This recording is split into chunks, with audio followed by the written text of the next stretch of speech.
como que todas las personas, de alguna manera u otra, estamos ligadas a las creencias espirituales, sea dependiendo de una religión o no. Y por ejemplo, hoy que estábamos en el ensayo habitual de danzas, usted fue pues como a hablarnos un poco de eso, y me gustó mucho una reflexión que usted nos dio allá, y nos dijo, que yo soy seminarista de esto. Entonces el día de hoy estamos con Jorge Andrés, un seminarista, y aquí está para que compartamos un poquito de muchos de esos temas, ¿sí o no? Por favor, cuéntenos de dónde vino usted, cómo vino acá al Cairo, bueno, un poquito de quién es usted. Muy buenas noches. Como ya lo dijo, mi nombre es Jorge Andrés Herrera y yo soy seminarista. ¿Qué es un seminarista? Bueno, un seminarista es un hombre que se está formando para ser sacerdote en un lugar que se llama seminario. La palabra seminario viene de semilla, ¿sí? Donde se cultiva la semilla de la vocación. ¿Y qué es la vocación? Vocación viene del latín vocare, que significa llamada. Es decir, es una llamada que uno siente del Señor a servirle de una manera específica en el sacerdocio. Yo inicié en el 2023, es decir, llevo 1 año y medio en el seminario. Es una experiencia muy bonita, llena de muchos retos. Yo creo que a la gente puede como llamarle la atención cómo es la vida de un seminario o qué hace uno en un seminario. ¿O dónde queda el seminario? Porque yo ahorita dije, bueno, estoy en el seminario, yo creí que era como estoy aquí en la iglesia, en la diócesis, yo qué sé. Entonces... es decir, el seminario es una casa, hay varios en todo el mundo y en el país. La iglesia tiene sus divisiones, como decir, departamentos, municipios. La iglesia se divide en diócesis, que serían como una especie de departamento, por así decirlo. Las diócesis tienen parroquias, como los municipios. Entonces, por lo general, cada diócesis tiene un seminario para formar sus propios sacerdotes que van a servir en los municipios, en las diferentes parroquias. El seminario de nuestra diócesis está ubicado en Cartago, en la vía del aeropuerto, por el batallón. Sí, es una hacienda muy grande y pues allá nosotros vivimos. Es como una universidad, pero nosotros estamos de tiempo completo. Es decir, nosotros no es que vayamos a la casa y vamos y vemos clases y volvemos a la casa, sino que la casa, exacto, sí, su casa es... nosotros comemos y dormimos allá y hacemos todo allá. Bueno, ¿cómo es esa llamada? Porque ahorita usted nos dijo, bueno, allá es como el semillero, esto, donde uno siente como esas llamadas. ¿Qué es como una llamada de Dios, del Señor? ¿Cómo llama a Dios? Sí, ¿cómo llama a Dios? ¿Cuál fue su experiencia con eso? O tal vez porque yo me puedo poner a pensar, tal vez a mí Dios me ha llamado, pero yo no sé cómo me llama Él y no sabemos interpretar eso. No sabemos interpretar esa cosa. Exacto. Miren, la llamada de Dios, la vocación, es algo muy misterioso, porque puede ocurrir de formas muy diferentes. Hay compañeros o historias de vocaciones que nunca fueron religiosos, ni católicos, ni nada, y de un momento a otro se sintieron por un sacerdote, por un seminarista que alguna vez les habló del seminario, y sintieron una inquietud, es decir, ¿qué es eso? Quiero saber, o cómo se llega a ser sacerdote. Es algo que uno siente en el interior. No es una imposición, por supuesto. Uno no va al seminario porque alguien se lo impone. En mi caso, la vocación, yo siempre he dicho que no puedo marcar un punto en el que yo diga, aquí me llamó el Señor. Como hay otros compañeros, por ejemplo, que van a un retiro y se sienten llamados, es decir, sienten que Dios de alguna manera les sembró esa inquietud. Desde muy niño, desde que tengo memoria, realmente, sin tener conciencia de lo que era, yo jugaba a la misa y jugaba a tirar agua bendita y veía las misas por televisión y me ponía a hacer lo que el padre hacía. Y siempre fue así. En mi proyecto de vida de kinder, uno hace un proyecto de vida de kinder, puse que quería ser sacerdote hasta el grado 11. No es, alguno podría decir, no, es que de pronto en la casa son muy religiosos, muy católicos, entonces le metieron esa idea. Claro, sí. Mi mamá sí es, no es la más católica del mundo, pero sí es una mujer muy creyente. Pero no toda mi familia. Mi papá, por ejemplo, es un hombre que no va a misa, no reza, no es de iglesia. De religiones. Pues. Ni nunca me dijeron en la casa es que usted tiene que ser sacerdote. Es decir, Fue su decisión, por decirlo así. Exacto. Siempre ha sido mi decisión y nunca me han como presionado, nunca me presionaron a que tenía que entrar, sino que yo crecí con la idea, con la llamada. Y por eso se dice que la vocación es un misterio. Dios llama, hay una parábola en el Evangelio donde un jefe contrata a varios jornaleros y uno los llama en la mañana, otro en la tarde, otro ya cayendo el día. Eso para decir que Dios llama en distintos momentos de la vida. Así como yo entré a los 17 años al seminario, otros entran a los 28, a los 30, a los 25. Así como yo toda la vida he sentido la llamada, otros la sienten ya grandes cuando ya han tenido una experiencia, cuando nunca se les pasó por la cabeza que querían ser sacerdotes. ¿Y hay una edad como límite para usted entrar al seminario? O digamos yo tengo 45 años y digo, siento la llamada de Dios y voy al seminario. O... Hay seminarios para vocaciones tardías. Sí, digamos en el seminario, por ejemplo, en el que yo estoy, sí hay un límite, no sé muy bien cuál es, pero sí lo hay. De todas maneras, si uno siente la vocación ya, digamos, tarde, hay seminarios para vocaciones tardías, sí, para profesionales. Bueno, entonces usted siente como esa inquietud y dice, me voy para el seminario, hoy hablo con el padre, hablo con mi prima que es monja, sí. Yo qué sé. Pues, sí, porque... ¿Qué tiene que hacer uno por si, por ejemplo, quiere entrar al seminario, sintió el llamado y dónde quiere ingresar? Ajá. Yo creo que lo más oportuno que uno puede hacer es hablar con el párroco, que es como el conducto más directo que puede tener con el seminario. Entonces, si uno tiene inquietud, es decir, no es que yo le digo al padre, quiero saber qué es el seminario y ya voy a entrar, porque incluso no todo el que toca las puertas del seminario entra. Es decir, yo puedo decir quiero entrar y decirme no lo recibimos, y ha pasado. Pero hay un porqué en específico. O sea, eso le hace como una evaluación. Sí, claro, es que uno en el seminario no se acepta tampoco a cualquier persona. Es decir, uno hace un proceso antes. Hay unos espacios que se llaman convivencias vocacionales. Entonces uno va al seminario, está un día, a veces varios días, duerme allá, conoce qué es el seminario, cómo es la vida. Eso para saber, bueno, si me interesa entrar o no quiero. Y para que el seminario también lo vaya conociendo usted, su historia, su vida. Y cuando uno ya decide, dice, voy a entrar, uno tiene que enviar una carta al obispo, se entrevista con los padres, incluso hay una entrevista psicológica. Y al tiempo le contestarán la carta. Usted lo ha aceptado o no lo acepta. Como pues algo así como una universidad prácticamente. Exacto, sí es. Para claro que pues los criterios son muy distintos, ¿no? Por ejemplo, académicamente no es que exijan un puntaje del IFES, ¿no? Sino que miran otras cosas.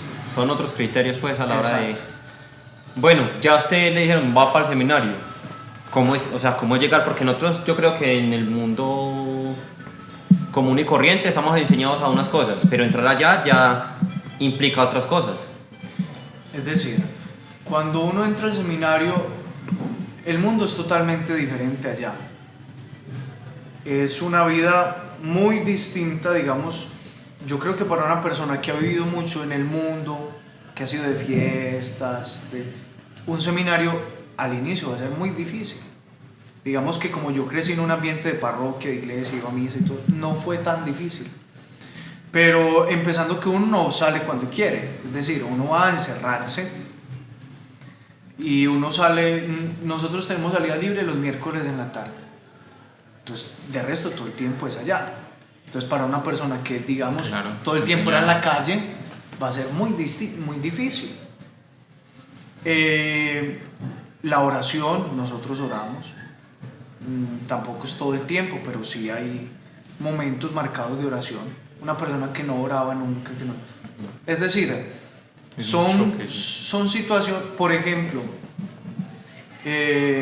sí, tantas cosas. La castidad, uno con su novia, no sé, enseñado a estar con varias mujeres, de repente ninguna, nada. Entonces, claro, puede ser un choque muy fuerte. Es decir, y la vida es muy distinta realmente a la experiencia que se tiene. Es más silencioso, el seminario es un lugar de silencio, tampoco es pues que uno no hable. ni Claro. escuche música, no, sí. Pero a diferencia del mundo de la calle, sí es un Mucha ambiente diferencia. mucho más tranquilo. Empezando que es la ubicación, al menos del de Cartago, es apartado de la ciudad, digamos, como una hacienda, entonces mucha paz, mucho silencio. Una ciudad más, pues como un lugar más tranquilo de lo Pero que- de pronto eso ayuda como a lo que usted dice, de pronto conectar más con Dios y encontrar como, no sé, la vocación que usted dice, pues tal vez por eso... Claro, el seminario es Una un buena proceso de discernimiento, es decir, yo no entro al seminario y ya el Señor me llama. Yo ni siquiera puedo decir, no, es que ya el Señor me llama, porque son 9 años, de seminario. 9 años, 9 años. para que usted mire si es lo suyo o no, porque es un compromiso muy grande y la renuncia también es muy grande. Entonces, es decir, son muchos años para que usted pueda pensar y decir, Dios me llama o no. Y claro, todo en el seminario, todo está orientado a formar el silencio, claro, para que usted se pregunte, para que usted se detenga y pueda hacer introspección de cómo va su proceso, de sí. Y porque en el silencio habla Dios. Entonces, claro, uno para escucharlo, para formarse. Bueno, yo tengo ahí, antes de que se suelte, Sí, bueno, se dijo que son 9 años, ¿cierto? Sí. De esos 9 años, las personas que llegan a los 9 años, ¿ya automáticamente es un padre o ellos, sacerdote, perdón, ellos tienen Sí, que elegir o los eligen, hay una evaluación, o sea, ¿cómo es el proceso ahí para escoger un sacerdote? Desde el punto de vista de la fe, el sacerdocio es un regalo, es decir, no es un derecho. Por eso pueden decirle a usted, no lo recibimos en el seminario. Incluso usted puede llevar 5 años y decirle, retírese. Y ya, porque... ¿Lo vieron que no es? Sí, claro, tampoco es que porque el formador le tenga bronca, le hace que se vaya, no. Porque ven que usted no tiene las capacidades para ser sacerdote. Es decir, la iglesia, antes de que usted la embarre, le dice, busque como otro camino, este no es su camino. Por eso es un proceso de discernimiento, donde usted no está solo. Es decir, incluso la última palabra no la tiene usted. El seminario, el sacerdocio no es una carrera, no es estudié esto, cumplí 9 años, me tienen que ordenar. No, usted puede terminar los estudios y luego puede decir, todavía no lo voy a ordenar, váyase para una parroquia, tenga una experiencia, porque es que no es estudio, es decir, la formación, lo intelectual es muy importante, pero hay cosas mucho más importantes, en la personalidad, en asumir los compromisos. Entonces, si usted no lo ve con el carácter que un sacerdote necesita, puede decir, no, esperemos, todavía le falta madurar algunas cosas para ordenar. Y que yo creo que la misión de un sacerdote o pues de cualquier persona que esté como ligada a lo religioso tiene que tener como lo que dice usted, un carácter y también saber relacionarse con las personas, o sea, tiene que tener como un cúmulo de muchas habilidades, que no solamente es estudio y ya, no, tiene que tener la práctica también de todas esas cosas, ¿cierto? Sí, claro. Es decir, el trabajo de un sacerdote es bastante delicado. Se dice que el sacerdote es el pastor de almas y un sacerdote tiene que escuchar muchas cosas y le llegan muchos problemas de la gente, del pueblo. Entonces él no se puede poner como a inventar ahí, tiene que tener toda una formación y tiene que pasar por pruebas muy difíciles. La soledad, luchar contra la propia... Es que los sacerdotes son hombres, es decir, de pronto la gente tiene una imagen de que el sacerdote es como un ángel, como un ser por allá apartado. Claro. El sacerdote Superior a nosotros. como un ser espiritual. El sacerdote es un hombre que siente como ustedes y yo sentimos, ¿sí? Y De hecho, uno de los requisitos para ser sacerdote es ser un hombre que le gusten las mujeres, incluso que en sus anhelos quisiera tener una familia, unos hijos. Eso no es que está mal, es decir, es incluso un requisito. Usted tiene que ser un hombre y le tienen que gustar las mujeres. Y es normal, pero tiene que usted prepararse porque va a renunciar a tener una familia y unos hijos. Seguramente habrán ambientes de soledad y tantas cosas que se presentan en la vida de un sacerdote. Por eso es una formación de tantos años, porque es muchas cosas. Entonces, ¿cómo entra a jugarle ahí a uno que, volviendo tal vez un poquito atrás, como ese choque que usted está enseñado a la vida normal? Pues, o sea, normal entre comillas, de que todo lo que puede vemos ser de ocio, del mundo, sí. de lo mundano, por así decirlo, ¿cierto? Y entonces llega allá y le dicen, bueno, hay que comenzar a implementar la castidad o usted no va a tener tu esposa, o sea, ¿por qué no se casan los padres? Como que tantas cosas. Bueno, y la otra, esa otra pregunta ahí como aparte. La mayoría de personas decimos padre, ¿por qué se les dice padre? Eso es como algo de la gente, algo de que la gente implementamos ahí malo. Bueno, varias cosas. Yo creo que cuando uno va a entrar al seminario, como les digo, no es que voy a entrar y ya. Es decir, hay un acompañamiento, hay un proceso. Si usted ya decidió que va a entrar al seminario y sabe que ha llevado una vida no muy ordenada, que le va a hacer, pues entonces usted mismo se irá preparando, ¿no? No es que yo un día antes de entrar al seminario terminé con mi novia. La idea es que usted con mucho tiempo antes se vaya preparando para que el choque no sea tan fuerte. Bueno, otra pregunta que a mí sí... Sí, es que Qué hizo pena. varias preguntas. No, tranquilo. ¿Por qué no se casan los sacerdotes? Eso es un tema bastante amplio y complicado. Es decir, hay varios puntos de vista, varias razones de por qué no. Está la razón de la fe, de la doctrina. Nosotros, se dice que el sacerdote es otro Cristo, es otro Jesús. Cuando lo ordenan, ontológicamente en su ser, cambia y es Jesús. Jesús vivió pobre, casto y obediente. Entonces nosotros, por imitar a Jesús, que no se casó, que no tuvo esposa, entonces asumimos, o los sacerdotes asumen, un estilo de vida casto. Es eso. Y porque San Pablo en una de sus cartas también dice, el célibe se preocupa por las cosas de Dios, el casado pues está dividido, está con su mujer. Sí, la viuda se preocupa de los asuntos de Dios, la casada de su marido y de su familia. Entonces dice San Pablo también, es un don de Dios, es decir, no todo el mundo está llamado al celibato. Por eso para muchos el pensar que no van a estar con una mujer es una locura. Es decir, ¿cómo hacen estos hombres? Es un don de Dios. Es decir, Jesús también habla, cuando Jesús habla de las exigencias del matrimonio, que uno no se puede separar de la mujer, los apóstoles tal vez muy inteligentemente le dicen, entonces es mejor no casarse. Se les dice, eso no es para todos. Hay unos que son eunucos de nacimiento, es decir, de nacimiento no pueden tener relaciones sexuales. Hay otros que por los hombres, en ese tiempo pues los reyes, los hombres que cuidaban a las mujeres de los reyes, ¿cómo decirlo de una forma? Los capaban pues, para que no se acostaran con las mujeres de los reyes. Los castraban, es decir. Y dice el Señor, y hay otros que se hacen eunucos por el reino de los cielos.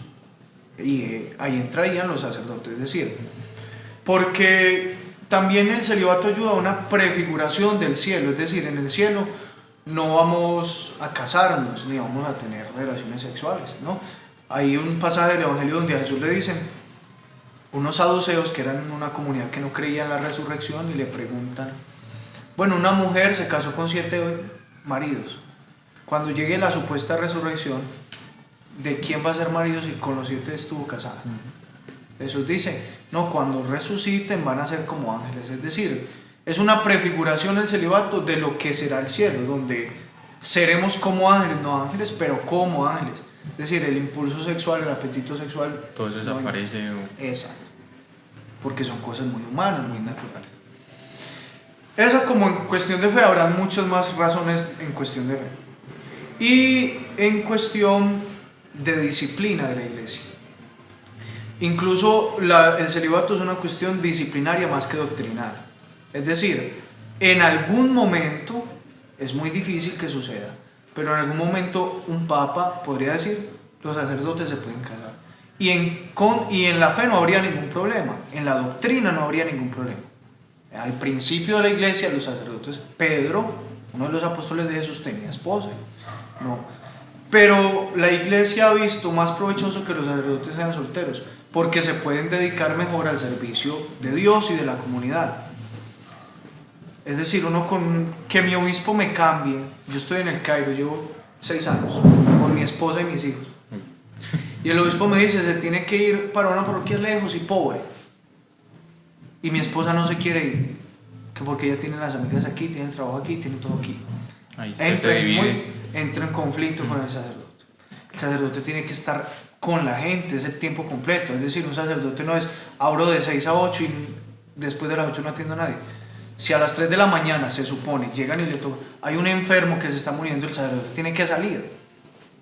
Es decir, le queda muy difícil llevar dos vocaciones, muy difícil. Ser sacerdote y ser papá, es muy difícil servir a dos señores, dijo Jesús. Se amará uno y se aborrecerá a otro, se descuidará el otro. Entonces, por una cuestión disciplinar también es muy difícil. Imagínense yo confesando a una muchacha y que mi esposa me pide, ¿y usted qué hacía hablando con esa muchacha? Y comienzan los celos y ya. ¿Usted qué hacía hablando Así con ella? tiene mucho sentido, tiene mucha coherencia. ¿Y qué era todo tanto eso. lo que hablaba con ella? Es decir, el sacerdote, el celibato más que una reprensión, como podría verlo la gente, ay, reprimidos, es una libertad. Es decir, le da la libertad al sacerdote de servir sin tener otras responsabilidades, que una familia es una responsabilidad inmensa. Y ser sacerdote también es una responsabilidad inmensa, entonces sería muy difícil. Entonces, por esa también cuestión disciplinar es Tiene una mucho razón. sentido. Mi sentido. Sí. Bueno, yo antes la pregunta que le iba a hacer ahorita que se interrumpí, que pues puede que tenga una respuesta obvia, pero pues yo siempre me la he preguntado y como que nunca he buscado ni le he preguntado a nadie es ¿por qué una mujer no puede ser sacerdote? Esa es una buena pregunta. Es decir, Jesús eligió hombres, 12. Habían mujeres que lo seguían, pero a ellas no se les dio el poder que llamamos la sucesión apostólica. Porque las mujeres no es que sean menos que los hombres o que en la iglesia tengan un menor lugar. Esa pregunta se la han hecho al Papa. Y el Papa ha dicho, en el ministerio están los hombres. Pero incluso la iglesia es femenina, iglesia. Y la iglesia siempre se ha asemejado como una madre, no como un padre. Decimos la madre iglesia. Las mujeres en la iglesia cumplen otro papel. Y es un papel muy importante, el papel de servicio. Las mujeres, por ejemplo, las monjitas, que son las que atienden a los leprosos, a los enfermos, a los hospitales, eso es un papel muy importante. Pero por cuestión de doctrina, de fe, que Jesús eligió hombres, el sacerdocio es masculino y el ministerio es para los hombres. Pero no significa que las mujeres no tengan un lugar importante en la iglesia, por supuesto que sí. Si usted le pregunta a mucha gente de quién aprendió la fe, le van a decir que de la mamá. Yo aprendí. ¿Por qué usted cree en Dios? ¿Quién le enseñó a creer en Dios? Normalmente la madre Normalmente la mamá. Y ese papel que cumplen las mujeres es muy importante dentro de la iglesia.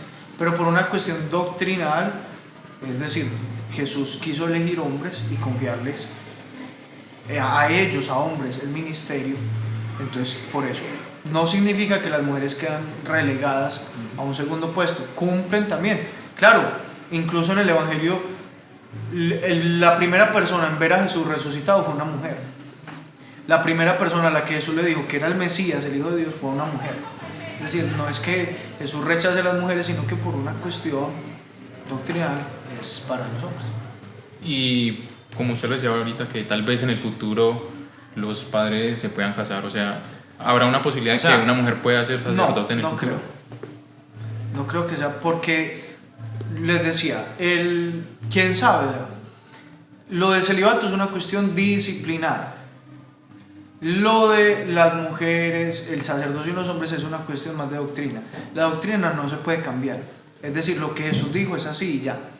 No, Jesús nunca dijo los sacerdotes tienen que ser célibes, no se pueden casar. Entonces por eso la iglesia lo ha manejado. En cambio Jesús sí eligió hombres y les dio el poder a hombres, no a mujeres. Y eso la iglesia no lo puede cambiar, ni el Papa, porque fue Jesús el que con su autoridad lo hizo. Juan, ¿qué tiene ese papel? De pronto me genera curiosidad. Nosotros hemos hablado acá ya temas religiosos y esto. Sí. Y hemos concordado en que la Biblia actual puede que no sea la Biblia que se escribió en esos tiempos, porque ha pasado por muchas traducciones e interpretaciones de los que hacen esa labor. Entonces, ¿usted alguna vez se ha preguntado eso? Si de pronto, o sea, no quiero ser irrespetuoso. Tranquilo, sí, la veracidad de la... Ajá. de las... O que cosas que dicen ahí puedan ser de otra forma. Interpretadas como de una manera diferente. Bueno, porque creo yo, pues, en lo poco que sé, o en lo nada que sé, en el seminario se estudia mucho como es teología, ¿cierto? Que es como el estudio de la... Sí, pero yo estoy inicial. Ah, ya. claro, yo teología no veo. Para meterlos un poquito en el contexto de la formación, uno ve un año que se llama propéutico, que es introducción a la vida del seminario, para ayudarlo a uno a ir como agarrando el ritmo. Introducción a la Sagrada Escritura, introducción a la vida de los santos, gramática, ortografía, cosas, ¿cierto? Ya después pasa uno a filosofía. Veo unos 2 años de filosofía, yo he visto solo un semestre, y veo uno muchas cosas. Ve por ejemplo, este semestre vi psicología evolutiva, política, estética, en fin, y Sagrada Escritura, libros históricos de la Sagrada Escritura. Y así, después en el otro año, filosofía, y ya ahí sí pasa uno a la teología. Es decir, a mí todavía me falta 1 año y medio para pasar a la teología y para ver en forma ya la Sagrada Escritura. Pero lo que usted dice, bueno, eso, la Biblia sí ha tenido muchas traducciones, claro. Es decir, la Biblia no es un libro. La Biblia, de hecho, la palabra viene de biblioteca. Hay muchos libros escritos en múltiples tiempos y por diferentes autores. La Biblia nace de tradiciones, es decir, un pueblo vivía una fe y eso se fue escribiendo, ¿sí? Por ejemplo, el Nuevo Testamento aparece años después de Jesús. Antes es que Jesús no dejó Biblia. Jesús no le dijo, lleven la Biblia al mundo. No. Eso se llama tradición escrita, la Biblia. Pero la iglesia tiene otra fuente de la revelación de Dios que se llama la tradición oral. Es decir, Jesús no mandó Biblia, Jesús mandó apóstoles. Vayan y prediquen. Esa es la tradición oral. Lo que los apóstoles enseñaban se iba transmitiendo. Entonces los apóstoles decían, Jesús al tercer día resucitó, y eso se iba pasando el mensaje. Y personas lo escribieron para que se conservara, y se fueron escribiendo. Y se escribieron muchas cosas. La iglesia en un momento se reunió y dijo, bueno, vamos a decir cuáles son los libros para la fe. Es decir, que nosotros vamos a aceptar como veraces, como palabra de Dios, y se reunió en un concilio con una serie de criterios, cuáles eran las tradiciones que la fe cristiana desde un inicio conservaba. Entonces los textos que más concordaran decían, este es. Habían libros del Antiguo Testamento que son los más antiguos, por supuesto, que, bueno, y la veracidad, uno cómo sabe que en tantos siglos aquí es cierto. No hace mucho hubo un descubrimiento, pueden buscarlo, no estoy muy empapado del tema, pero es de las cuevas de Qumran. Un beduino judío, un pastor de ovejas, pues estaba con sus pastores, ya no he escuchado, ¿no? Creo que escuché. Y una vez encontró un jarrón sellado y habían unos rollos, y entonces él fue, los vendió, y empezaron los rumores, y empezaron a excavar por las cosas, y encontraron un montón de documentos, un montón de... los conservaban en barro, ¿no? Y muchos los guardaban para cuando eran atacados, pues escondían todo en las cuevas para irse y que eso conservara.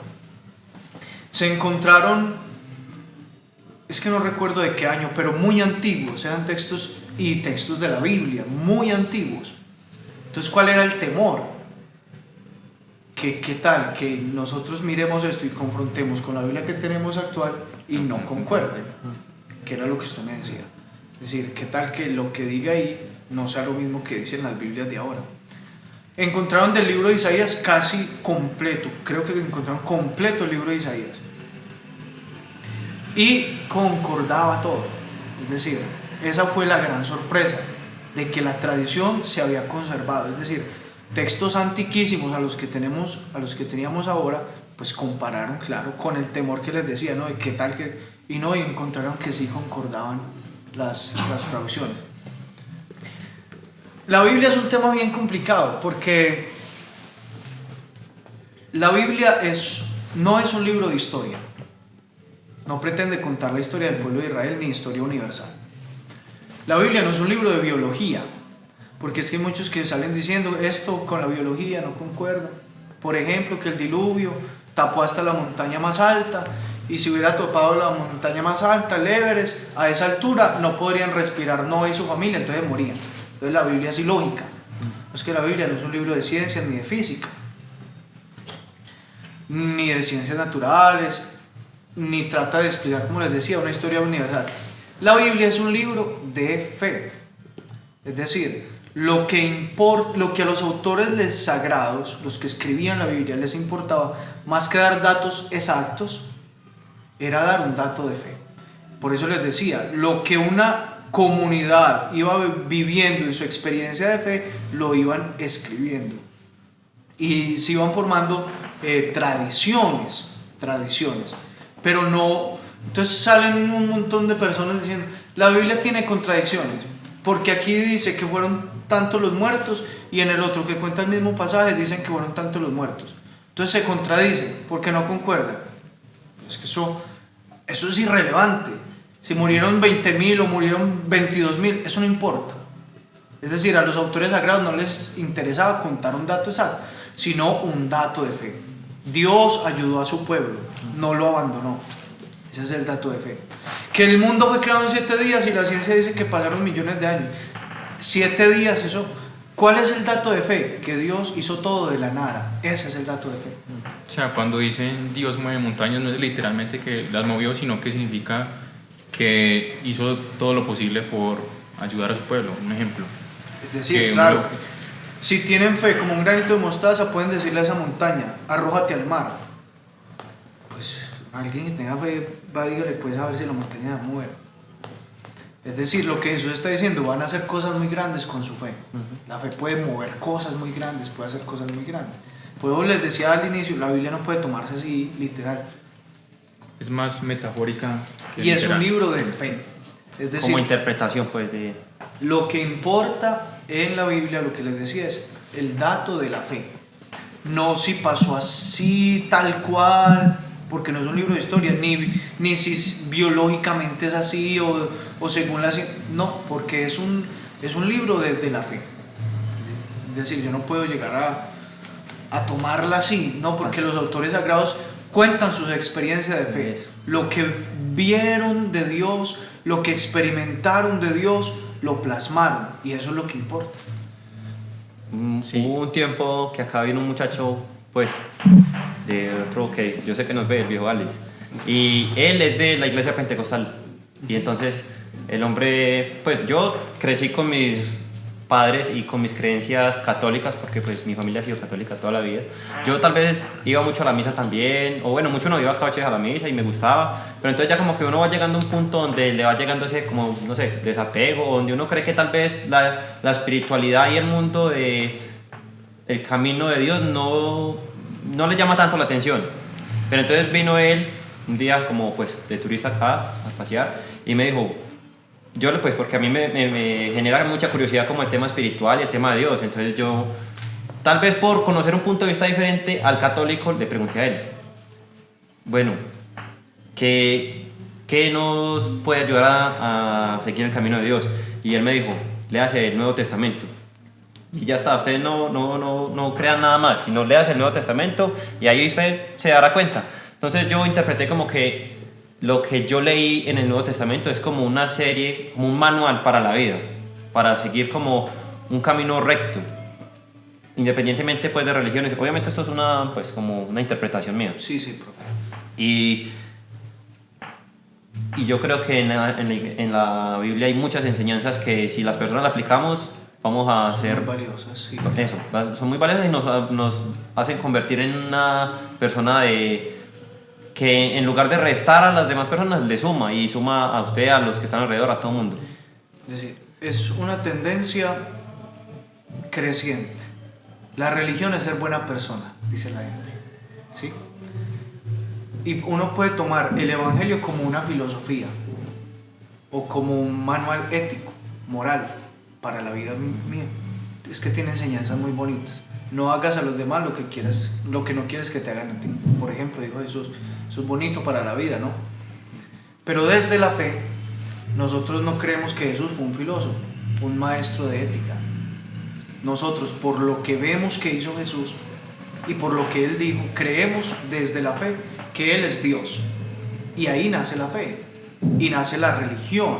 Es que el mundo y los jóvenes sobre todo, y este tiempo que he estado aquí he notado mucho eso, hay como una repulsión a la religión. Y entonces a uno le hablan de iglesia, y la iglesia hizo tantas cosas malas, y es que los curas y la religión, y como si nosotros predicáramos cosas fantasiosas. Es decir, la gente ve la fe incluso como una fantasía, que la Virgen y que los ángeles, y es que uno no ve nada de eso. Lo que decía el compañero pentecostal me dijo, decía, puede ser acertado y no, puede servir y no para la vida de la fe, porque uno puede interpretar la Sagrada Escritura y las enseñanzas de Jesús como uno le parezca. Es decir, los autores sagrados incluso escribían desde lo que ellos experimentaron de Jesús. Por eso hay pasajes distintos y por eso vuelvo a lo de las contradicciones, que es que Mateo dice que fue así y Juan dice que fue así. Es que son puntos de vista de cada uno. Es decir, nosotros esta noche estamos aquí viviendo un mismo suceso, pero usted lo puede recordar diferente a mí. Exacto. Porque sus estados de ánimo pueden ser distintos a los míos. Y normalmente cuando uno cuenta algo que es verdad y que pasó hace mucho tiempo, hay errores. Cuando todo concuerda, generalmente está arreglado. De hecho, los detectives hacen eso, lo sientan usted por aparte, usted por aparte. Si todo cuentan ustedes igualito, están diciendo mentiras, están arreglados. Pero si él dice que está lloviendo, él no. Es que el humano es... Nosotros tendemos a equivocarnos. Es decir, ¿Verdad? entonces Juan dijo así, entonces es mentira. No, es la experiencia de cada uno. Lo que en ese momento cada uno vivió y desde su propia experiencia de Jesús lo contó. Para el cristianismo no basta solo leer el Nuevo Testamento. San Pedro de hecho dice, la escritura no es de interpretación personal. Yo no me puedo sentar a lo que yo entiendo, porque uno tiene un montón de sesgos y uno interpreta desde la propia historia de uno y uno tiene un montón de ignorancia. La Sagrada Escritura es interpretada por la iglesia porque Jesús le dio la autoridad a los apóstoles de enseñar. Ustedes son los que van a ir a enseñar. Como les decía, Jesús no dejó Biblias, dejó apóstoles. Y los apóstoles dejaron sucesores, que son los que llamamos obispos. Sí, o sea, bueno, y hablando de interpretación, pues yo creo que al menos yo tengo conocidos que dicen como, por ejemplo, yo creo en Dios, pero no voy a la iglesia. O sea, se puede creer en Dios, se puede seguir el camino de Dios sin tener que ir a la iglesia O sea, sin pertenecer. Claro. Bueno, yo también quería como llegar a ese punto. Y es, el camino de Dios, yo creo que nos favorece. No hay... Porque muchas personas dirán, no creer en Dios, que esos son... Bueno, cada uno con sus creencias. Pero digo, si nosotros tenemos un mundo espiritual rico y creemos en Dios, es más... Todos son beneficios. Pero tal vez la religión no. O sea, yo tal vez apoyo, yo tengo tal vez ese punto de vista y me gusta escuchar esto y por eso creo que hacemos esta clase de compartir de conocimientos, porque yo digo, yo puedo creer en Dios, que es realmente nuestro creador, pero tal vez no creer tanto en la religión, no en esta iglesia o en esta otra iglesia. Entonces, ¿realmente eso está bien o no está bien? No sé cómo no lo pueda decir. Es decir, uno, lo que les decía, es muy en tendencia a decir la religión es ser buena persona. Y yo creo en mi Dios, y yo desde mi cuarto oro todos los días, y eso ya, es muy espiritual, yo rezo, y yo creo en Dios. ¿En qué Dios? Esa es la pregunta. Porque si usted no está ligado a ninguna religión, entonces ¿en qué Dios cree usted? Es decir, ¿el riesgo cuál es de vivir una fe así, privada, mía, individual, de que yo me hago mi propio Dios? ¿Quién me dice que el Dios que yo me estoy haciendo no me engaña? Porque yo puedo decir, no, a Dios no le molesta que yo me emborrache, porque si Dios me quiere y es mi Padre. ¿Y quién dice que esa visión suya está bien? Es decir, ¿quién le dice a usted que eso es? ¿Y quién le dice a usted que la idea que usted tiene de Dios es verdad? ¿Por qué hay una religión? ¿Por qué conocemos a Dios? Iniciando por ahí. ¿Por qué el ser humano sabe de Dios? ¿Por qué usted dice Dios es bueno, Dios es mi Padre? ¿Por qué uno dice eso? ¿Quién le dijo eso a uno? La religión, ¿no? ¿Y de dónde le vino a la religión eso? Viene la fe. Dios ha querido revelarse, es decir, Dios para salvarnos, porque su plan desde el inicio es que estuviéramos con Él, para ser felices. Entonces Él quiso revelarse cuando nos perdimos. Revelarse es Mostrar. eso, desvelarse, decirle al hombre, aquí estoy y yo soy Dios. Entonces viene la palabra, por eso es tan importante la palabra, porque Dios habla en un lenguaje humano. Entonces le habla a Moisés en la zarza, le dice, voy a escoger un pueblo, Israel, y empieza a caminar y les habla y se va revelando, y la revelación es progresiva, es decir, a Dios no lo podemos conocer completamente ni perfectamente, ya no sería Dios si lo conociéramos. La mente humana, en la mente humana no cabe un ser tan infinitamente grande como Dios, pero Dios, lo que creemos es porque Él se ha revelado, es decir, Él lo mostró, Él dijo que era así. La revelación fue progresiva, empezó con un pueblo, Israel, y los liberó de Egipto, y bueno, esa historia la encuentran en la Biblia. Todo lo que pasó, el pueblo se reveló, les dio unos mandamientos, una ley moral para que vivieran mejor, no maten, no roben, no mientan, ámenme sobre todas las cosas, les dio una ley. Eso se ha ido transmitiendo. Se habla de que la revelación es progresiva y llega a un punto máximo, la cumbre de la revelación, y es que Dios se hace un hombre.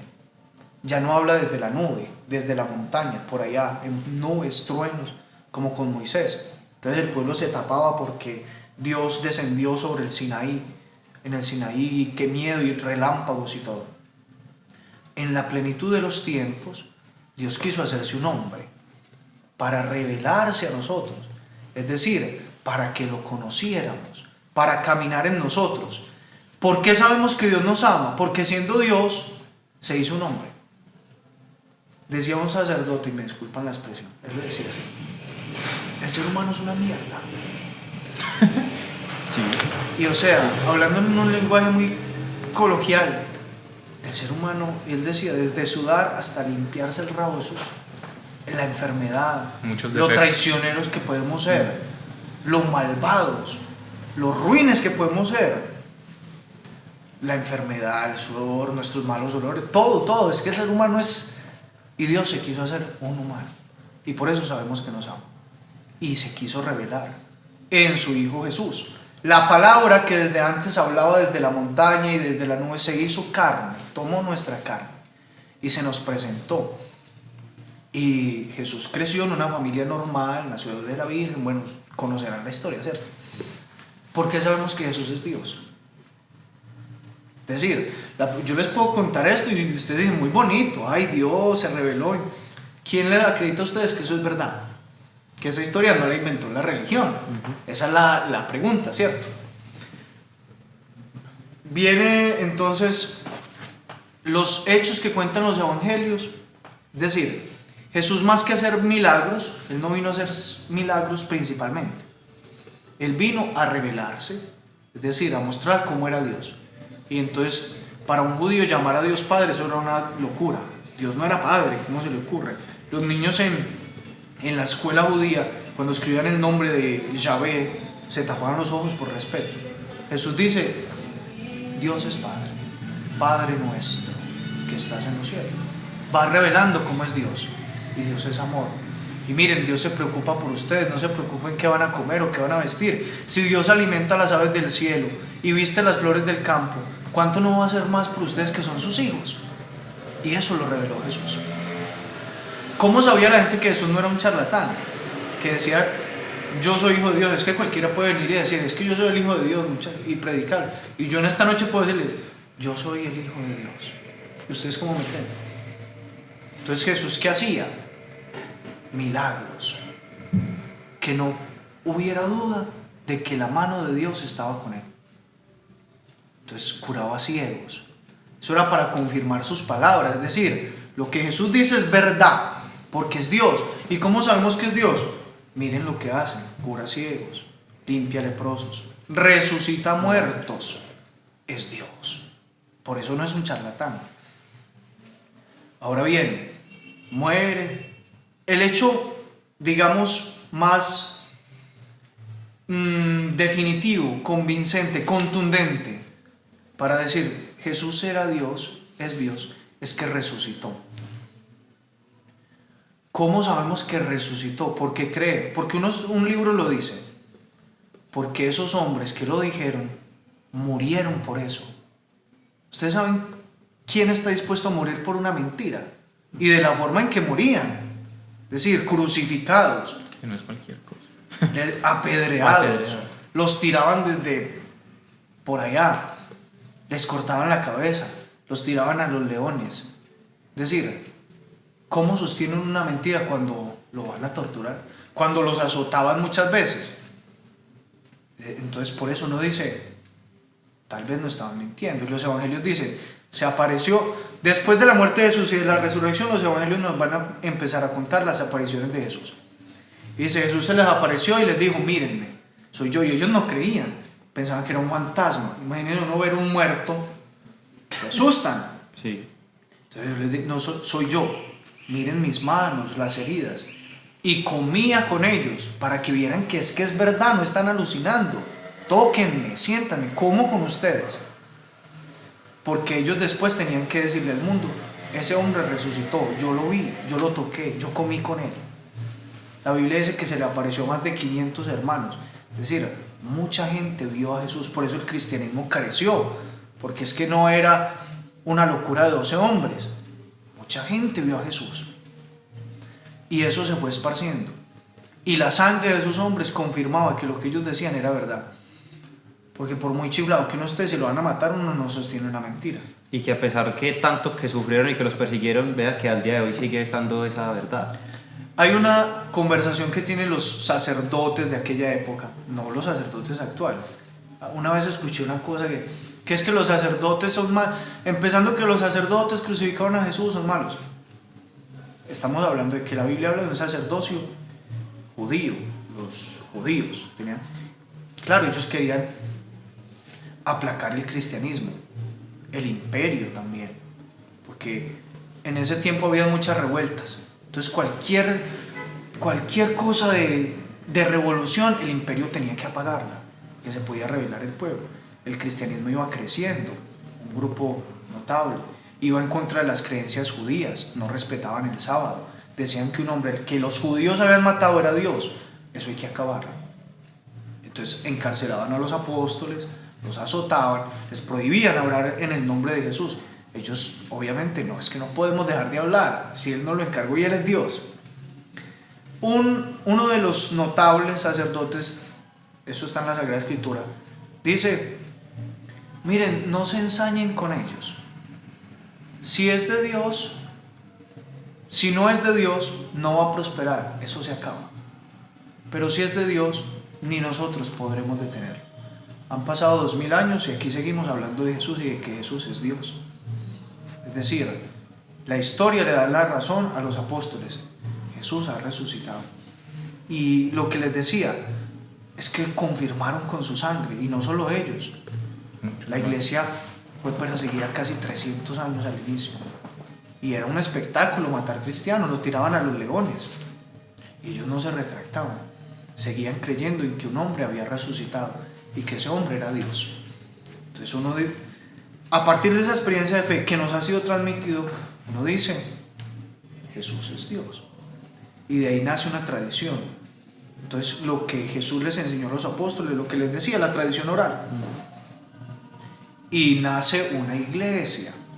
Es que ese término iglesia como que nos causa repulsión. O sea, el mundo nos ha vendido que la iglesia es mala, que los curas son pederastas, que la iglesia en la Inquisición mató un montón de gente, que la iglesia reprime, que los curas roban, y eso se nos ha metido aquí en la cabeza y pensamos que la iglesia es toda esa corrupción, cuando la iglesia es una comunidad de fe que cree en un hombre que murió y resucitó y que ese hombre es Dios, más allá de todos los errores, porque la iglesia es muy humana. Se los decía al inicio, los sacerdotes no son ángeles, son hombres, con todos los errores. Pero, ¿saben cuál es el milagro de la iglesia? Que a pesar de todos esos errores, sigue hoy en día. Que a pesar de todo lo que ha hecho y todos los intentos por destruirla, y todas las cosas que han hecho totalmente contrarias al Evangelio de Jesús y a lo que Jesús enseñó, la fe sigue, se mantiene. Lo que en el inicio Jesús enseñó y los apóstoles sigue vigente, aún se conserva, a pesar de todos los errores humanos. No hemos podido acabar con esto. Entonces eso ya uno dice, es que son 2000 años de historia. Es decir, No es cualquier cosita. no, y la riqueza de la iglesia. Es decir, uno ve un video en Facebook que dice que la iglesia es esto, o que la Biblia tiene esta contradicción, y ya uno cree. Cuando la iglesia tiene 2000 años, cosas de hoy, la iglesia las respondió hace siglos. Siglos. Es que la iglesia ha tenido mucho tiempo para pensar y para resolver todos los problemas que van saliendo, todas las dudas que van saliendo.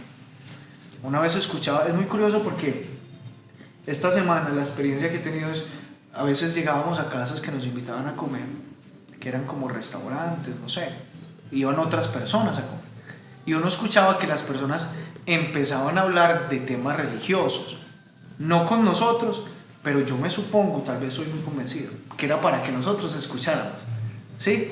Entonces uno escuchaba, por ejemplo, que alguien decía, hay una contradicción, lo escuchaba yo, que la iglesia no ha podido responder. Va a volver entonces a salir de la iglesia. Que desde el principio tenemos libre albedrío, ¿cierto? Pero Judas entregó a Jesús y es que él tenía que entregarlo para que se cumpliera el plan de Dios. Entonces, ¿dónde queda el libre albedrío si Judas ya estaba predestinado a entregar a Jesús? ¿Cómo explicamos no eso? tenía elección, pues, según esa persona. ¿Cómo conciliamos el libre albedrío con la supuesta predestinación de Judas? Es que la predestinación, él decía, y la iglesia no ha podido explicar eso. Es que la iglesia no dice que Judas estaba predestinado. De hecho, la iglesia dice que la predestinación es una herejía. Entonces la gente no entiende. Es decir, porque entra en conflicto. Según la Biblia, el destino, o sea, no existe. Cada uno es libre de Claro, su propio... porque si todo ya está escrito, Jorge va a ir, ¿hoy qué es? El 15 de julio a un podcast y va a decir esto y esto. Yo no tendría libertad. Entonces, si yo mato a alguien, no, es que ya estaba escrito, eso estaba predestinado. No tendríamos una responsabilidad moral. La responsabilidad moral nace de la libertad. Es decir, Dios me propone un camino, hay una voluntad. Pero si yo quiero, le digo no, yo voy a hacer otra cosa. Y ya. Porque les decía hoy, el amor es libre. Dios quiere que lo amemos. Tenemos que ser libres para poder amarlos. Si no, no tendríamos otra opción. No tiene sentido que lo obligue a amarlos y... Sí, no, porque el amor es libre. Es decir, si yo no quiero amar a Dios, no lo amo y ya. Y eso es el infierno. El infierno lo han pintado como fuego, llamas, tortura. El infierno es usted morirse, ver a Dios como es, su infinito amor y que no puede estar con Él, que eternamente va a vivir alejado de Él. Y eso es el infierno, y eso es lo que se padece en el infierno. Ese es el padecimiento. Pues madre, si existía Dios, y me amaba, y era bello, y la paz que se sentía, y no puedo estar con Él porque yo mismo no quise. Es decir, no es que Dios lo condene, no es que le diga, usted se va para el infierno, es que usted con su vida dijo, yo no quiero saber nada de Dios. O ustedes no saben qué pide Dios. No.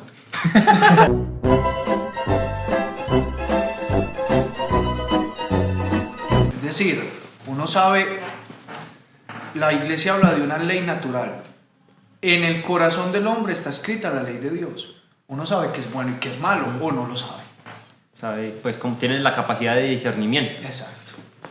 Entonces, si usted sabe qué es bueno y qué es malo, y no hizo lo bueno o lo malo, entonces, es decir, sabemos que si hago lo malo, pues estoy yendo en contra de Dios. Es un rechazo a la amistad de Dios.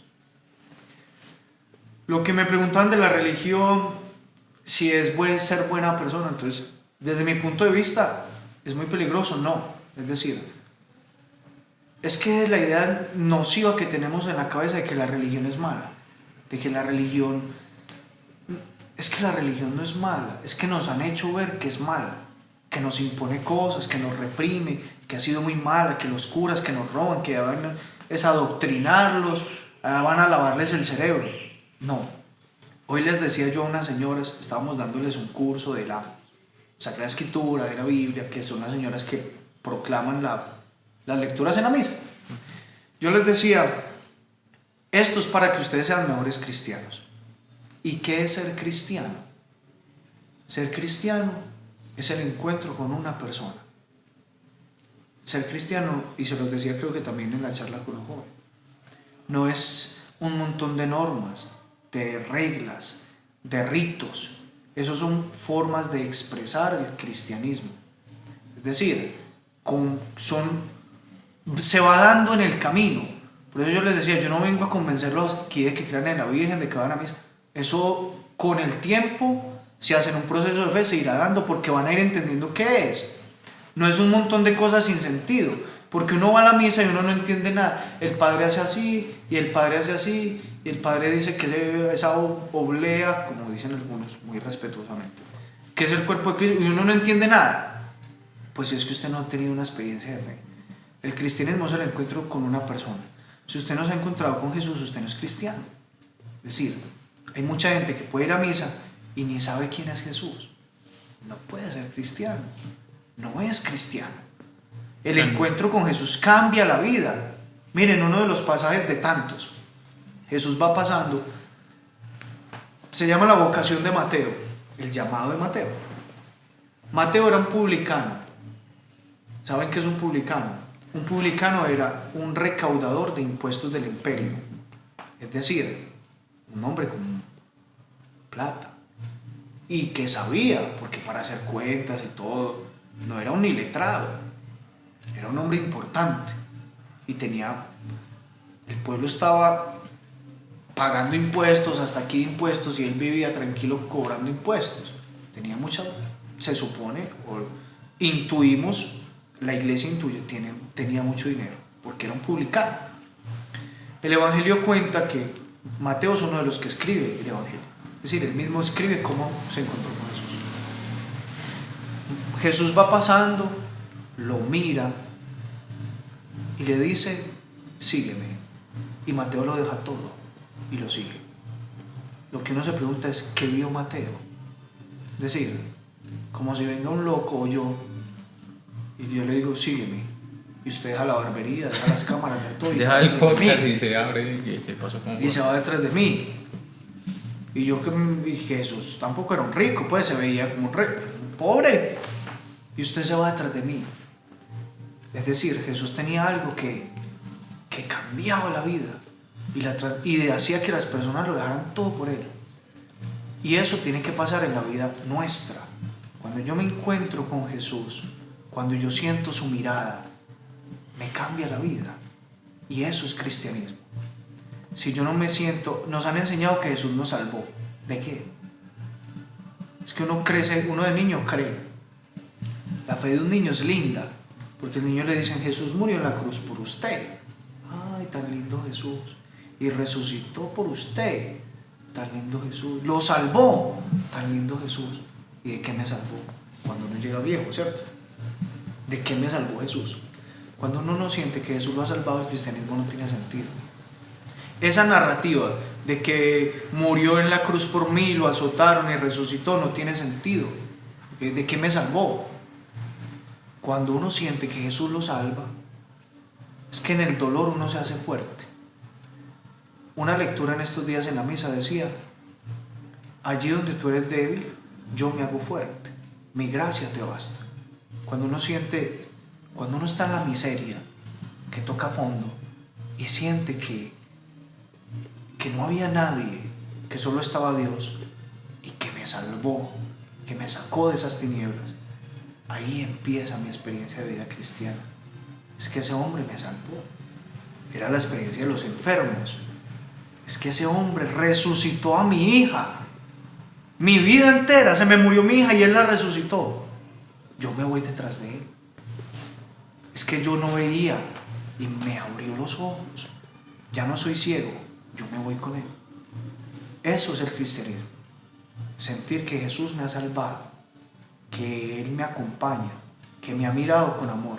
Cuando yo me encuentro con esa mirada de amor de Jesús, mi vida cambia y me hago cristiano.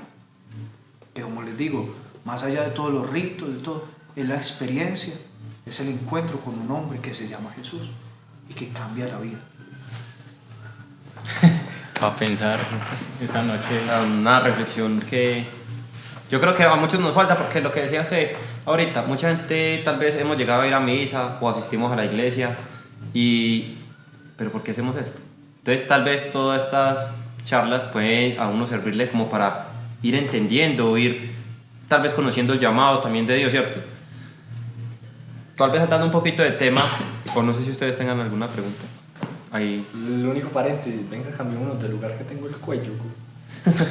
Un día viéndome un podcast también de una muchacha que pertenece a la religión del Islam. Entonces ahí hablaba mucho pues también como, no sé cuál será el término, haciendo como símiles entre religiones. Y ella decía, muchas de las cosas que tiene el cristianismo en el Islam las aceptamos y las creemos como verdades nuestras también. Entonces ella decía, mucha gente escucha que hay que leer la Biblia y que ahí está como el camino que debemos de seguir para conocer a Dios o para seguir el camino que Él nos dice que debemos de seguir. Bueno, no sé si estoy como errado, pero entonces ella decía, pero hay tal vez una verdad que está oculta, y es que no solo la Biblia es un libro que Dios nos dejó, sino también el Corán o otro que no me acuerdo bien cómo es. O sea, que es como un complemento entre estos varios libros, y como tal vez no estamos tan no nos quedamos tanto como que solo el catolicismo es la realidad. O por ejemplo el amigo pentecostal que le decía yo, él decía no, la iglesia pentecostal es la verdad y las demás no son la verdad. ¿Qué nos puede como contar sobre eso?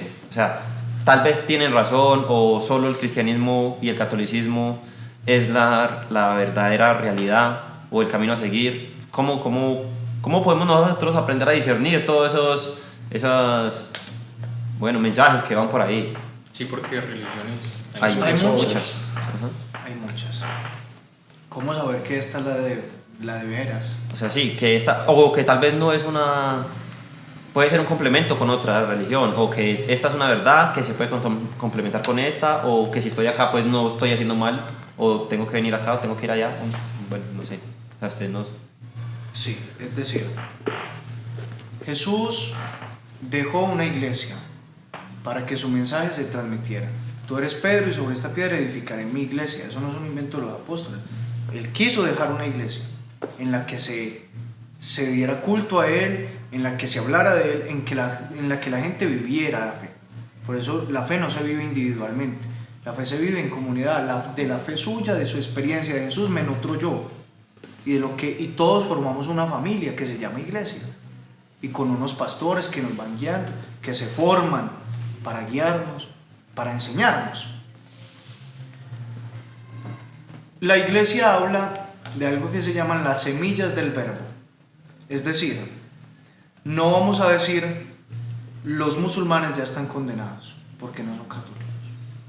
No vamos a decir el pentecostal está condenado porque no es católico. Ni todo lo que enseñan allá es mentira. No. Lo que la iglesia dice es: Dios ha esparcido su semilla, Dios se ha revelado. Hay cosas que son verdad. Lo decía, según usted, la muchacha musulmana. Es decir, hay cosas que ellos aceptan que nosotros, y nosotros hay cosas de ellos que decimos tienen verdad, pero no una verdad completa. Es decir, la iglesia dice, yo les decía que la revelación de Dios, es decir, el mostrarse de Dios, el darse a conocer, era progresivo, pero llegó a un punto cumbre, al máximo, que era Jesús, que se hizo hombre, nos reveló al Padre. Ese era el punto máximo. Después de Jesús, todo está dicho. Es decir, lo que la iglesia enseña es: Jesús es la revelación plena de Dios. Lo que se salga de lo que Jesús dijo es que no lo podemos saber. Porque nosotros sabemos eso porque Él lo dijo y porque Él es Dios, Él sabe. Lo que yo les decía, uno ¿qué va a saber cómo es Dios? Lo que yo les decía de vivir una fe individual, ¿yo qué va a saber cómo es Dios? Lo creemos porque Él lo dijo, porque Él que es Dios lo enseñó. Esa verdad se esparció, es decir, la iglesia conserva lo que su maestro, que es Dios, que cree que es Dios por lo que hizo, lo que ya les hablaba de los milagros, de la resurrección. Eso lo conserva como la verdad. Y la iglesia, dice el apóstol Pablo, es pilar y fundamento de la verdad. Que pueden los otros denominaciones tener verdades, sí, pero la verdad completa pues fue entregada a los apóstoles. Y la sucesión apostólica la tiene la iglesia. Es decir, los apóstoles dejaron otros porque ellos iban a morir y le encargaron a otros que enseñaran, y esos a otros, y esos a otros. Y la iglesia tiene la lista de los papas, de Pedro que mandó con Jesús y que lo negó, siguió y de este, y de este. Es decir, sabemos que nuestra tradición viene de Jesús, porque sabemos que este discípulo, es más, creo que el primero en llamarla la iglesia católica era uno de los discípulos de los apóstoles. Es decir, nosotros sabemos que hay una tradición, que hay una sucesión apostólica. Es decir, Jesús, sus apóstoles, vayan y prediquen, esta es la verdad. Yo soy el camino, la verdad y la vida. Lo que les he enseñado, vayan y díganselo al mundo. Esa es la verdad de Dios. No hay nada que añadirle, nadie le puede añadir nada, ni quitar nada. Lo hablábamos con el sacerdocio de las mujeres. Es que eso no se puede cambiar, si Jesús dijo así. ¿Qué es el Papa? Pero si Jesús lo dijo. Ya no puede aparecer uno diciendo, es que Jesús no es Dios. Si Jesús dijo que Él era Dios, ¿cómo va a llegar otro parecido a decir que no es? Es decir, lo que la iglesia transmite es lo que recibió de Jesús, ininterrumpidamente, a través de los siglos, que se ha ido explicitando, no añadiendo cosas, es decir, ni quitando. Entonces, esto ya no nos gusta. ¿Qué es lo que pasa hoy en día? Hay cosas que con la filosofía del mundo, con la ideología del mundo chocan, pero la iglesia no puede cambiar, porque eso lo dijo Dios, lo dijo Jesús, lo han enseñado los apóstoles toda la vida.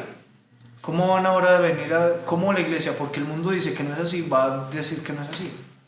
No puede, y tiene grandes luchas, pero si la iglesia, eso fue lo que recibió, tiene que ser fiel a eso. Es decir, entonces nosotros creemos que en la iglesia está la verdad completa, porque fue la verdad que dio Jesús. En el Islam Jesús no es Dios, es un profeta inspirado por Dios, pero no es Dios.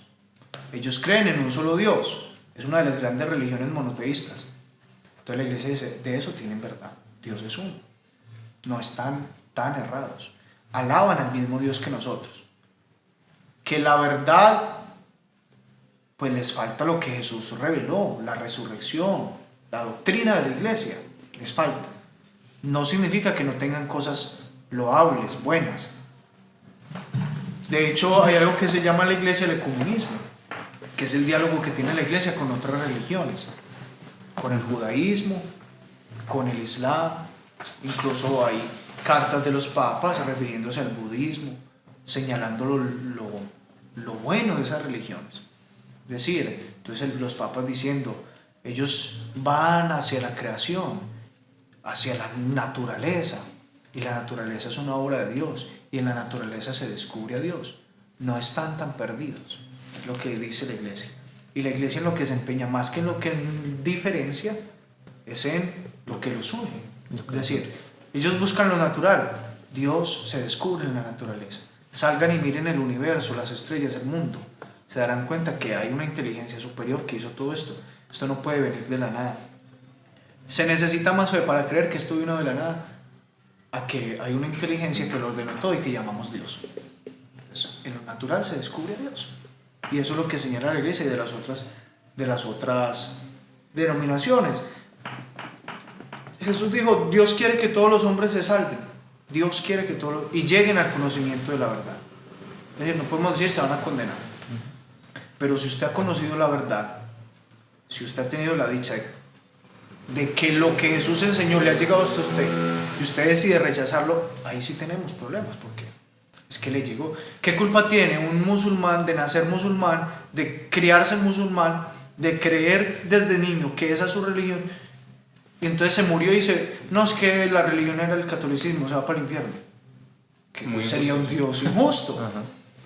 Sería un Dios muy injusto. Y pues yo que leí un poquito el Nuevo Testamento, dice, si usted escucha la verdad y hace caso omiso, ahí es donde usted mismo se está condenando, pero si usted no la escucha, o sea, Claro. todo esto está pues argumentado en la Biblia, ¿cierto?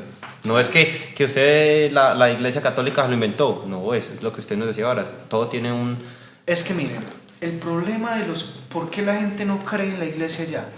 Porque me disculpan, es ignorante. La gente no estudia, no saben qué es la misa. Lo que les decía, algo tan elemental, es que lo principal de un católico es ir a misa y no saben qué es la misa.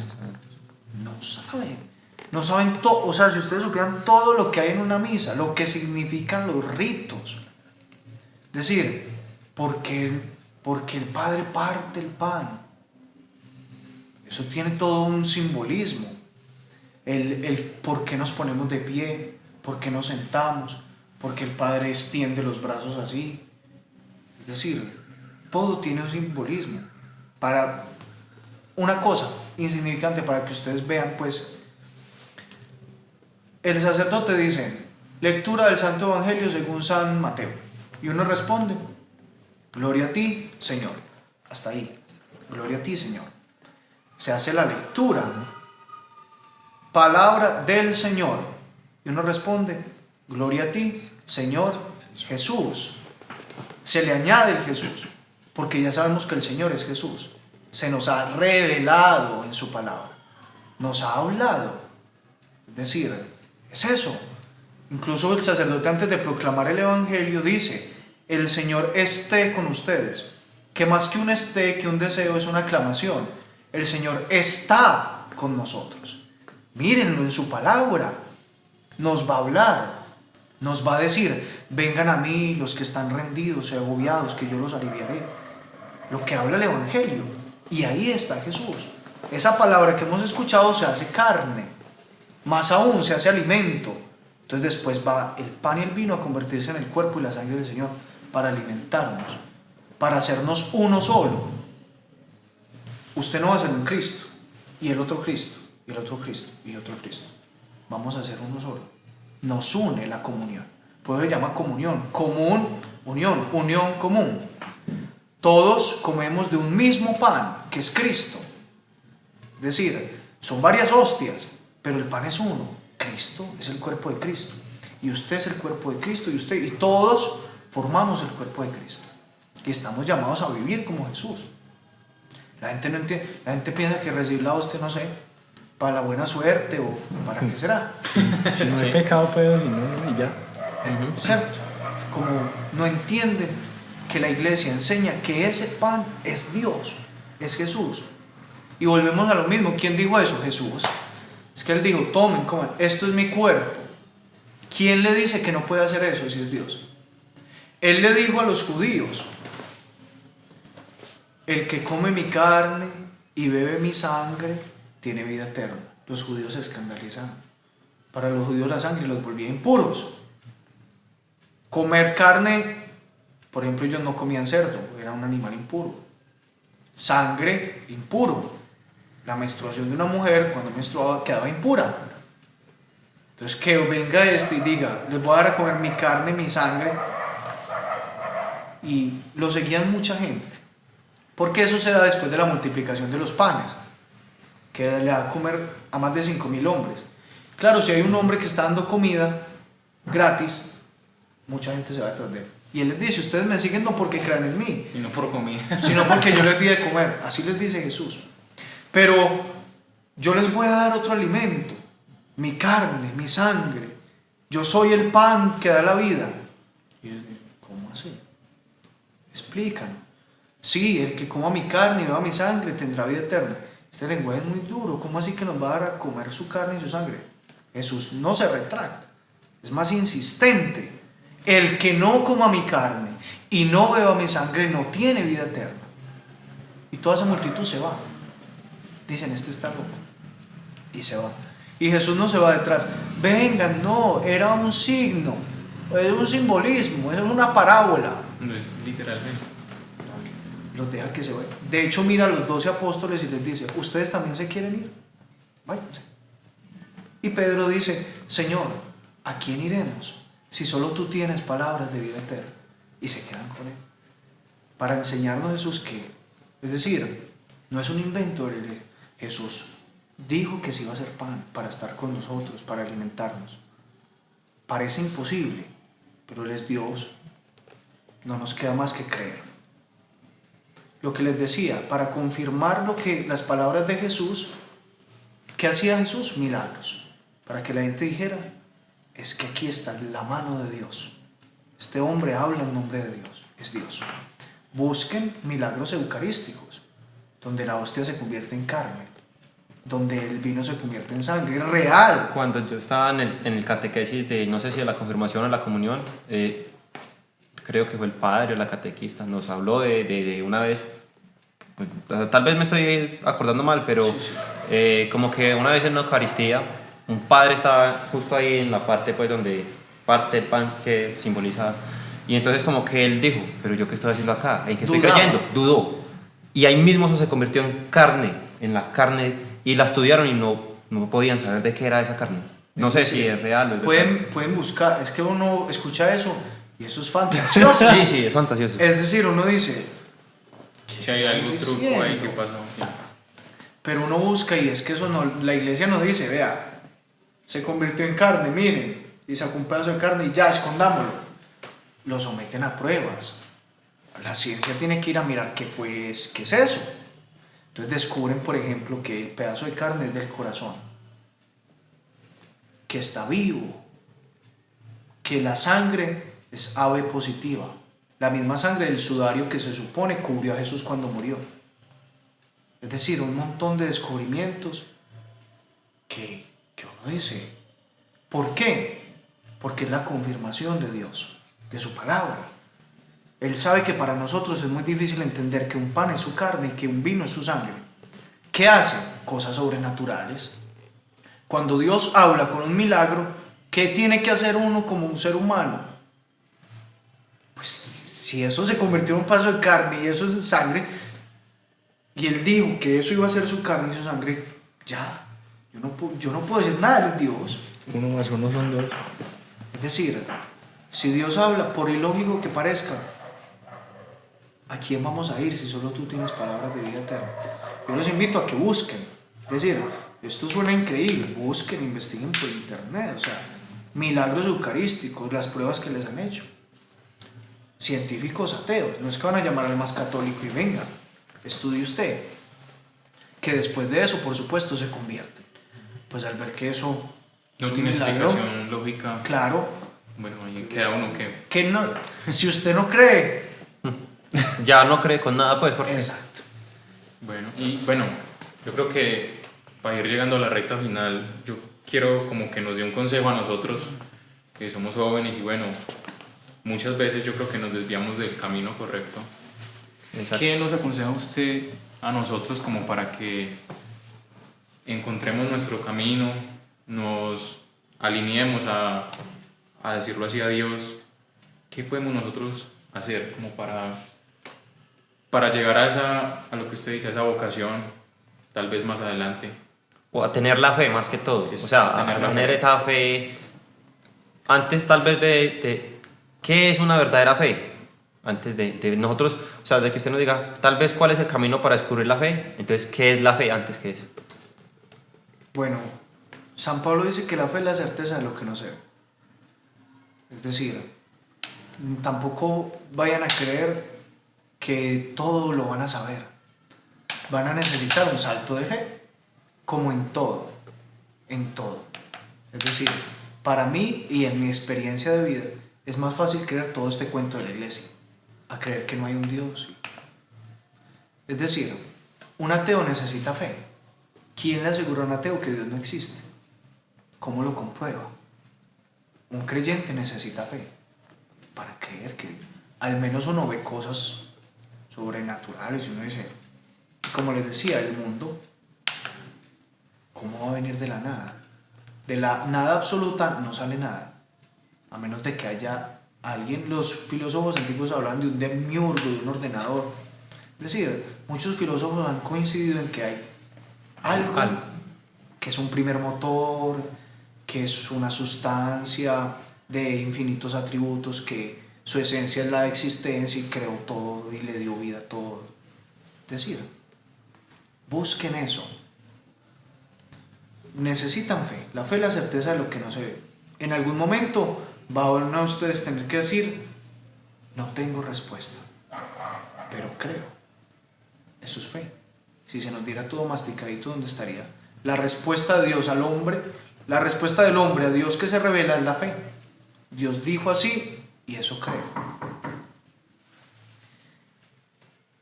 ¿Cuál era la pregunta? De cómo podían buscar. ¿Cómo seguir? Al principio yo me acuerdo, usted dijo, a uno le interesan mucho estos temas porque uno es una persona espiritual. El ser humano es un ser trascendental. El hombre es capaz de Dios. Es decir, en lo profundo uno siente que esto no puede ser todo. Lo que yo les decía, porque si no, por ejemplo, la idea de la muerte nos abrumaría. Entonces yo trabajo y hago todo esto y un día voy a morir. Y entonces ya, fin de la historia. Eso sería una vida muy triste. No, creo que sí, enseguida. Ya llegó el llamado. La vocación. El mundo quiere arrancar del ser humano eso, trascendental. Reducirlo solo a lo comprobable, al método científico. Es que yo soy un hombre de ciencia y lo que no se comprueba No existe. no existe. Todo no se puede someter al método científico. No todo. La poesía, ¿cómo la explica uno con la ciencia? El amor. Hay cosas trascendentales en el hombre que van más allá. A Blaise Pascal, que era, pues él creía en Dios y en el alma, le decían, hemos abierto 1000 cadáveres y no hemos encontrado el alma por ninguna parte. Entonces él decía, cuando muera su madre, pártanla en 1000 pedazos y traten de encontrar el amor que tuvo por ustedes. Eso es para decir, Literales. Sí. eso es para decir, hay cosas en el hombre que van más allá, que son trascendentales. En el hombre hay un deseo de Dios, hay un deseo por la verdad, uno quiere saber. Y eso que experimentaban estos días, que la gente con solo uno verlo empezaba a hablar de temas religiosos, eso da a entender que la gente quiere saber. Están muy perdidos porque han escuchado otras voces y el mundo los ha llenado de mentiras y de cosas y no saben. Ignoran lo que es la iglesia y lo que ella enseña. Entonces están muy perdidos, pero hay una sed de Dios. ¿Qué consejo les doy yo? Búsquenlo. Él se deja encontrar. Era lo que yo les decía, el cristianismo inicia cuando yo me encuentro con Él. ¿Cómo me encuentro con Él? Cuando lo busco, cuando le hablo. Oren. Suena extraño, uno hablando ahí como solo. No, hablen con Él. Encomiéndenle su vida, la vida diaria. Hablen con Él, encomiéndenle sus afanes y Él se va a ir revelando. Pídanle fe. Los apóstoles, si algo les criticaba el Señor a los apóstoles, era la fe. Les decía, nunca les dijo, es que usted es muy iracundo, es que usted es muy soberbio, es que usted es muy envidioso. El Evangelio nunca cuenta que Jesús les haya reprochado eso. Les dijo, hombres de poca fe. Eso era lo que les decía. Nos falta fe. La fe es creer que hay un Dios que me ha salvado. La fe es la experiencia del encuentro con un hombre que se llama Jesús, que cambia la vida. Busquen encontrarse con Él. Pero si yo voy así y no queriendo saber nada, ni me interesa nada, ni quiero saber, entonces viene alguien a hablarme de religión y yo no, ni me intereso por buscar, pues entonces mi fe no va a crecer, no va a aumentar. Hay una encíclica del Papa Juan Pablo II que dice, fe y razón. No es creer a ciegas. Miren, hay razones para creer. La gente no cree porque no tiene razones. La gente cree que esto es pura fantasía, que yo les decía. La gente cree que todo esto es un cuento como de magia, como de que Dios hizo el mundo y que el pan es carne, pero nunca se han sentado con la razón a estudiar. Yo los invito a eso. Busquen, investiguen, pero no con cualquiera. Hay muchos sacerdotes hoy en día en las redes sociales que se dedican a catequizar, a enseñar temas muy interesantes de la Biblia. Busquen eso. Eso va alimentando la fe. Es que ustedes ya tienen fe. La fe se da en el bautismo. La fe es un don de Dios. Ustedes ya tienen, digamos, un atisbo de Dios. Sienten que hay algo y sienten al menos la curiosidad, la inquietud, eso es llamado. Ya uno siente que, pues hay que, lo que nos impide a veces es que no entendemos, que la razón, no buscamos razones y nos quedamos con unas poquitas razones que nos dan para no creer. Nos quedamos con que la iglesia es mala, con que mató mucha gente, con que los curas han violado mucha gente, con que la Biblia tiene contradicciones y nos quedamos con eso. Y entonces eso nos ahoga la fe. Pero si vamos más allá y buscamos más razones para creer, pues la fe se va alimentando y va creciendo y va madurando. Y entonces ustedes un día van a entender qué es la Eucaristía, todo lo que se hace, que es bellísimo, que la antigüedad, la historia. Y eso va a ir alimentando la fe. Cuando esa es la vida eterna, dice Jesús. La vida eterna, está Jesús hablando con el Padre y le dice: has enviado a tu Hijo no para condenar al mundo, sino para que el mundo se salve por él y tenga vida eterna. Esta es la vida eterna, que te conozcan a ti, único Dios verdadero, y a tu enviado Jesucristo. Hay que buscar conocer a Jesús. Eso es lo que nos lleva a la vida eterna. Encontrarnos con Él. Y vuelvo y le repito, ese encuentro es cristianismo. Uno lo sigue porque ese encuentro cambia la vida. No, pues Muchas gracias. Yo creo que nos rompió ahí muchos paradigmas de lo que pensábamos y tal vez no era así. Entonces, yo primero que todo le quiero dar muchas gracias Mucho gusto.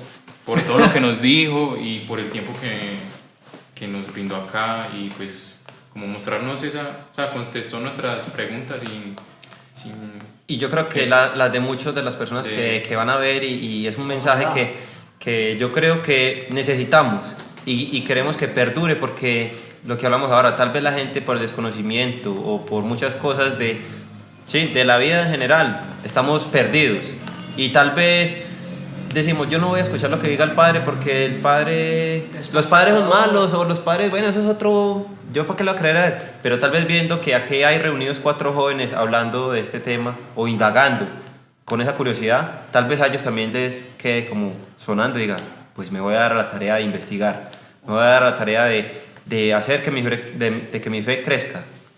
Entonces yo creo que también le quiero agradecer a usted y a las personas que vieron esto, o que lo están viendo, porque eso yo creo que nos da mucho que pensar y agradecer al mismo Dios que de cierta manera nos pone estas cosas en el camino. Porque yo hoy, cuando usted nos estaba hablando allá en el salón de danzas, yo dije: esto es como... el llamado Esto no es Miren, pura casualidad. Cuando Dios habla, una de las cosas para uno saber que Dios habla es porque no hay duda de que Dios habló. Uno lo siente en lo profundo. Les cuento aunque ya he hablado mucho, rápida, de cómo sentí yo que Dios me llamó. Como les dije desde el inicio, hubo momentos y hay momentos en los que uno duda. Bueno, Dios sí me llama, no me llama. Es que yo quiero ser papá, quiero tener una esposa. Entonces, una vez en una crisis, literalmente, la gente que va a esto dice: ay, es un fanático, no sé qué. No, yo estaba en una crisis, yo le decía: Señor, háblame, dime algo. Es decir, uno a veces se desespera y como que respóndame, porque Dios también hace silencio, a veces no dice nada. Entonces yo tomé la Biblia, la abrí así y puse el dedo en alguna cita. Yo estaba muy desanimado, como para probar. Yo dije: a ver qué, ¿cierto? No tengo nada que perder. Cierto, a ver si de pronto hablo. Uno en desesperación hace cualquier cosa así, pues para... Y puse yo el dedo, y Judas se ahorcó. Mentira, no. Uy. Yo no, Mentira, señor. no. decía, ánimo, levántate, el Señor te llama. Uno dice, es que no. Pues coincidencia, o sea, muy... Y lo que dice usted, uno no siente esa duda. Uno dice, ya fue Dios. O sea, uno siente, es como cuando uno está en misa a veces y el padre dice algo que uno dice, uy, hijo de madre, me cayó. Le cala. O como si las palabras las estuviera dirigiendo exactamente para uno. Uno dice, Dios me está hablando. Cuando uno es durito en la fe dice, no, pura coincidencia, eso son bobadas, ¿cierto? Eso son bobadas mías. Pero Dios muchas veces habla así y no hay duda de que habló. Sí. Y no le digo, yo escuchándolo a usted ahora, dije, no, esto es como, no sé, algo que es la oportunidad de oro, la oportunidad que Dios nos está diciendo, aquí está pues. Y nosotros dijimos, O sea, sí, la oportunidad pues de hombre, de que este espacio se dé, de transmitir tal vez estas cosas, estas palabras a las personas. Porque yo soy uno de los que tal vez no soy tan religioso, sí creyente en Dios, pero también tengo como esa creencia de que los jóvenes y las personas necesitamos de Dios y estamos muy alejados y que tal vez necesitamos estas cosas, o sea, ser conscientes y dejarnos llevar por la curiosidad de seguir el camino de Dios. Entonces, Sí. yo le agradezco otra vez nuevamente por haber compartido todo este tiempo con nosotros. Sí, esto uno lo hace, no es para... Jesús de hecho lo dijo, no sean como los fariseos que caminan cielo y tierra mar por un prosélito, es decir, por ir a conseguir un seguidor. No sean ustedes así, ustedes anuncian, es decir, sepan que ustedes le están haciendo un bien a la gente. ¿No? Yo pasado mañana, el miércoles, me voy para mi casa y sigo mi vida. Me alegra que ustedes me hayan escuchado, ojalá lo que hoy hemos hablado sirva y crezcan ustedes. Pero mi intención no es llevármelos pues detrás y que ustedes sean fanáticos míos. Lo que yo les decía en la charla. Yo no vengo a tratarlos de convencer, pues, a meterle la Biblia por la boca, por los ojos, pues es que tienen que creer. Dios no es así, Dios no obliga. Es que Dios propone, hace una propuesta. Yo he venido a proponerles lo poco que sé, lo que he recibido, mi experiencia de fe. Ojalá los enriquezca, que les sirva. La fe sirve muchísimo. Para uno no desmoronarse en momentos difíciles, para vivir bien. Claro que no por ser religioso no significa que es buena persona, por supuesto. ¿No? Hay gente que no cree y hace cosas muy buenas. pero viceversa. Y viceversa. Hay gente que, ¿cierto? Hay gente que va a misa y es muy mala. Porque es que la experiencia de fe, pues no es tanto, como les decía, los ritos y todo. La gente critica mucho que los rosarios de Aurora, que... Eso son expresiones de fe, pero no significa que usted es más cristiano o menos cristiano por eso, sino el cristianismo lo da la relación con Jesús, una relación que se da, aclaro, porque en la iglesia, sí, la idea, claro, es que ustedes un día evolucionen en esa fe, porque es lo que Jesús ha enseñado, la fe se vive con los hermanos. ¿Cómo se van a perder ustedes de toda la riqueza que tiene la iglesia, que es inmensa, de la misa? Como les decía, no sabemos qué es, pero una riqueza inmensa, no lo conocemos. ¿Cómo ustedes por vivir una fe individual, a mi manera, se van a perder de todo eso? De toda la enseñanza que tiene la iglesia. Yo ya que hijo de pucha, me dejo sin palabras pues con todo lo que nos dice. Que mi invitación es esa, busquen, investiguen. Busquen, investiguen. Hambre, sientan hambre de Dios. Y Él se deja encontrar. Bueno, no, muchas gracias por el espacio. Estuvo muy buena la charla y me hizo pensar en muchas cosas y también como con muchas dudas. Entonces otra vez, gracias a usted por estar acá con nosotros. parce, gracias. Me gusta. Y pues, muchachos, este es miércoles Esto a es las 8. a las 8, donde hablamos cosas serias. Esto sí son cosas serias. Este capítulo para que lo vean a 7 veces, que en cada vista ven algo distinto. Ah. Vámonos.